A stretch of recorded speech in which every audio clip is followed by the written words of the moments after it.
Good morning, everyone, and thank you all for joining us on this fine Saturday. As you all know, we are in the middle of a spirited and lengthy debate on the Save America Act. It's a piece of common sense legislation that we think is overwhelmingly supported by the American people, and we intend to keep pushing forward and ensure that the American people know whether their senators are for or against ensuring that only American citizens vote in American elections. You've probably heard some falsehoods coming out of the Democrats throughout the course of the week. Probably paramount among those was when Leader Schumer answered a question and said, well, we're not really opposed to photo ID. That was quickly dispelled when we had an opportunity to vote or to respond to a proposal put forward by the senator from Ohio, Senator Husted, that would have passed essentially photo ID only, limited it to that one issue. And the Democrats not only blocked it, but their counterproposal was a piece of legislation that would actually specifically ban photo ID nationwide. So they're not serious about this issue, but they are clearly on the wrong side of the American people. So as we press forward in this debate, we look forward to continue to highlight the differences of opinion we have between our colleagues on the Democrat side of the aisle, but to ensure that the American people fully know who is and who is not for ensuring that only American citizens vote in our elections in this country. That's what this debate is all about. It's very simple. It's very straightforward. Really nothing more, nothing less. But that's the at the end of the day, that's the vote. That's the question Democrats here in the Senate are going to have to answer, and we intend to make them do that. Senator Barrasso. 10 million illegal immigrants flooded into this country while Joe Biden was president and the Democrats were in charge of the Senate. And now Democrats want to make it easier for them to have an influence in our elections in the United States. I believe only citizens of this country ought to vote in American elections, and I believe you need to show and prove you are who you say you are with a photo ID in order to vote. It's common sense. You have to show a photo ID to board a plane, to buy a beer. Why not to vote? It's overwhelmingly popular with the American people. They agree you need to show a photo ID in order to vote. You know, the Save America Act that we're talking about here and have been through the week on the floor of the United States Senate, it is the only way that we can make sure we have safe and secure elections that reflect the viewpoints of the American people. But what the Democrats are doing, they are standing with the extreme minority who say you shouldn't have to show a photo ID. They're also standing with the extreme minority that don't believe we need a Department of Homeland Security because they continue to vote to keep it closed. Every one of them is now on the record. The Democrats in the United States Senate are standing on the side of open borders and illegal voters. Senator Lankford. So this is the challenge that we face today. We have Department of Homeland Security closed right now because apparently my Democratic colleagues are more afraid of ICE than they are of Iran. And the challenges that we face now in the conflict internationally, that we know that we have threats back in the homeland, but my Democratic colleagues in the Senate just refuse to even pay attention to that at all. Stacked on top of that is the issue we've been talking about for weeks, and we're still working through this weekend to be able to negotiate, and that is the most basic thing in American life, voting. The 1965 Voting Rights Act begins with all citizens. This should not be controversial. It is already federal law that requires only citizens vote in the United States. We trust that they sign up as only citizens, but we're not verifying, except in a few states. About 9 states actually do verification of citizenship all over the country, and you know what? They still have people show up to vote. 36 states require voter ID to be able to show up to vote, including my own state. My own state requires voter ID whether you do mail-in voting or in-person voting. You have to have voter ID in that. This is not complicated. This is simple and straightforward. It's not even controversial except in Washington, D.C. Across the country, if you were to ask anyone, should you show an ID to be able to vote, they would say, well, yeah, that shouldn't be a problem on that. Should you ask the simple question, should only American citizens vote? And they would say, of course that should be so. But for some reason, that's controversial among Democrats in Washington, D.C. This is simple. This is straightforward. It's why we continue to be able to push this common sense legislation that the American people want to see get done. If you attend a Jon Ossoff rally in Georgia, he requires an ID to get into his rally. But he will not, along with every other Democrat, support having an ID to vote. Overwhelming majorities in South Carolina and Georgia support having an ID to vote. Actually, what we hear from the Democrats is a throwback to old years when they talk about race in Jim Crow 2.0. The truth is that over 80% of Hispanics agree with an ID to vote. 75% plus African Americans agree with an ID to vote. The one thing this is not is about separating people. This is about making it easier to vote and harder to cheat. Let's get it done for the American people. Well, in addition to serving Ohio as one of its U.S. senators, for 2 terms I served as Secretary of State in our great state. I oversaw 2 presidential elections, 2 gubernatorial elections, and we indeed in Ohio made it easy to vote and hard to cheat. And I was listening to the Democratic leader, Chuck Schumer, the other day say that he didn't oppose photo ID as part of the Save America Act. That's not what they opposed. So I listened closely and I said, okay, well, we can fix that.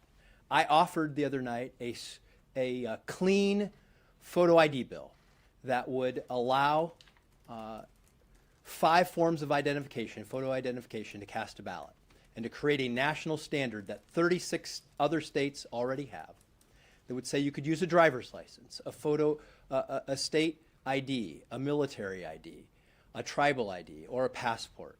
Things that are widely available and in the state of Ohio are free to get a state ID to cast your ballot. This indeed would enshrine a national standard that would provide election integrity to our nation. And I offered that clean legislation, and the Democrats blocked it. And they came up with all kinds of excuses as to why, but there are no good excuses. This works. It's being implemented all around the country, photo ID. It will provide for integrity in our elections. And I also want to add about making sure that citizens only vote. I think that everyone can also agree with that.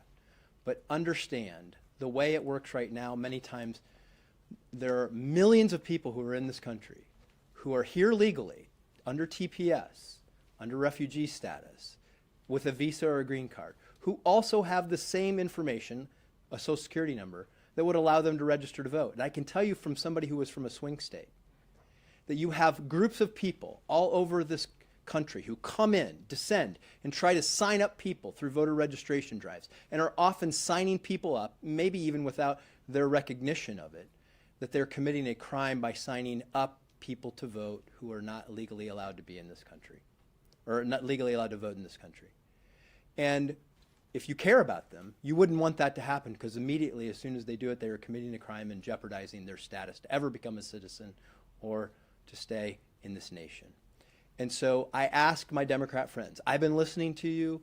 I want to find common ground on a photo ID bill that you can support. We offered one. I hope you will reconsider and support us in this. And I want to thank the Majority Leader John Thune for giving us a chance to push this forward to get photo ID done in this country.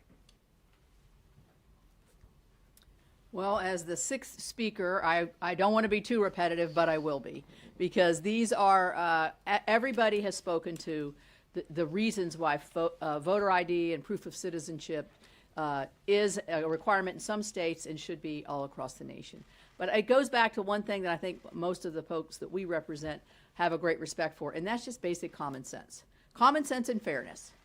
It's only fair that those who have the right to vote as a citizen are actually granted that and can go to the polls. It's only common sense that an ID would be required. So I'm kind of flashing back to when we were requiring the real ID. And we know we live in the land of exaggeration here in Washington, D.C., but there were, people, this is discriminatory. People aren't going to be able to get a real ID. They're not going to be able to fly. It's going to be so terrible. Guess what? People have real IDs and fly every single day. States have adjusted. They've put the mechanisms in place for the real ID to be used at TSA. That's the same thing that we're looking at here. And as John said, as former Secretary of State, states can make these adjustments and in many cases already have. So let's go back to common sense and fairness, and let's make sure our elections are secure.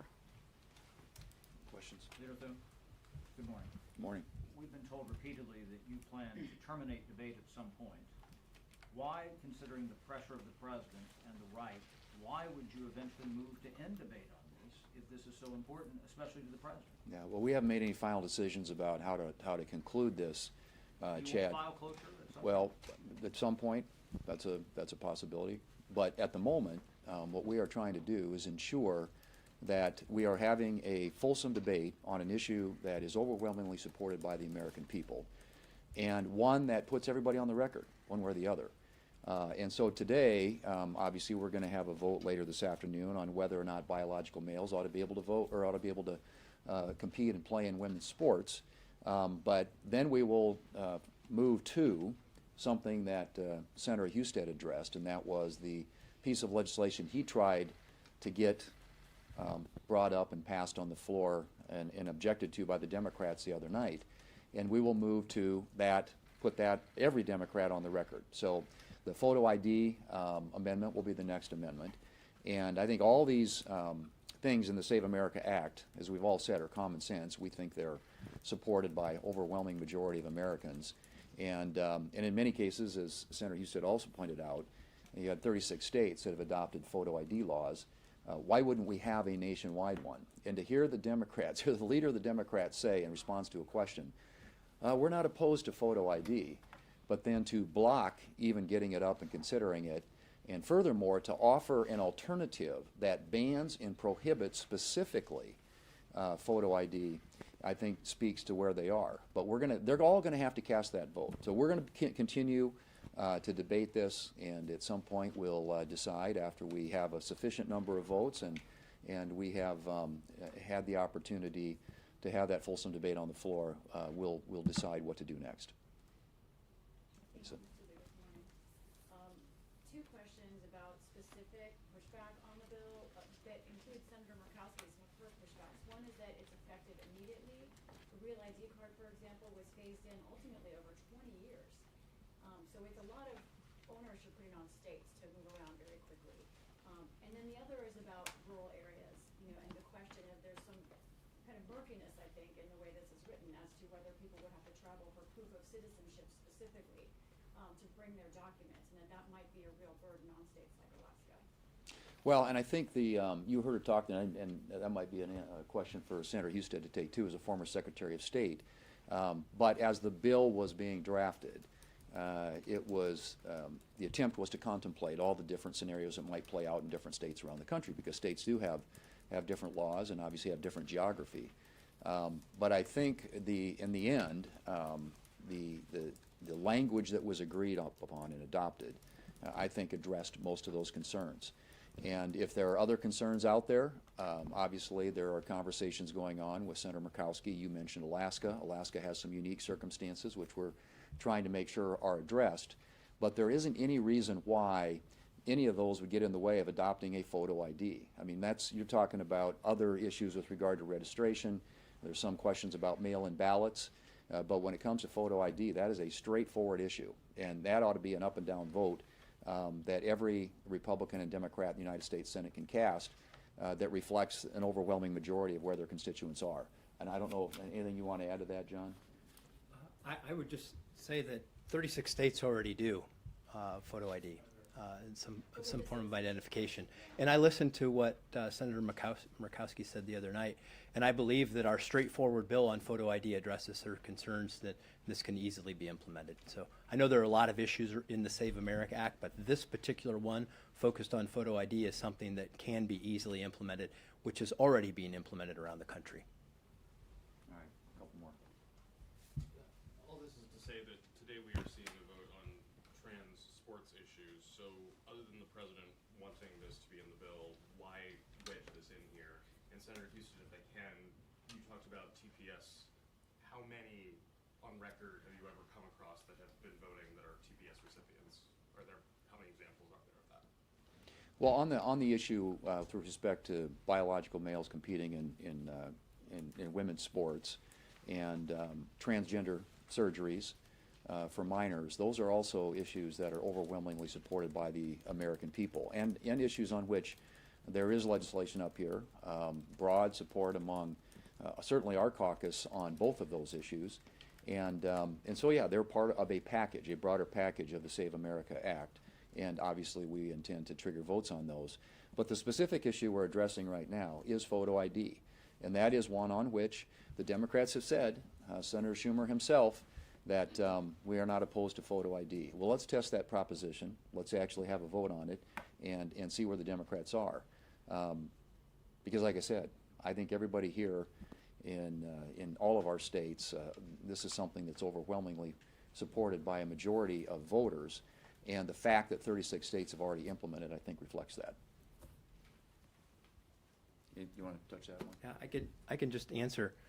My point that I was making is that there are many ways that you can be in this country legally, have the documents that allow you to register to vote, and because there are so many groups out there who are trying to sign people up, inadvertently, even if you don't want to do this nefariously, you're having people who are signing you up to vote, you're attesting that you're an American citizen when you do that, and then you're putting your immigration status in jeopardy. So out of concern for that group, those groups of people, we ought to want to make sure that we don't have flaws in our voter registration system so that those unfortunate circumstances don't materialize. But how often do Let me just make a quick comment. Let me give you a practical example in Oklahoma.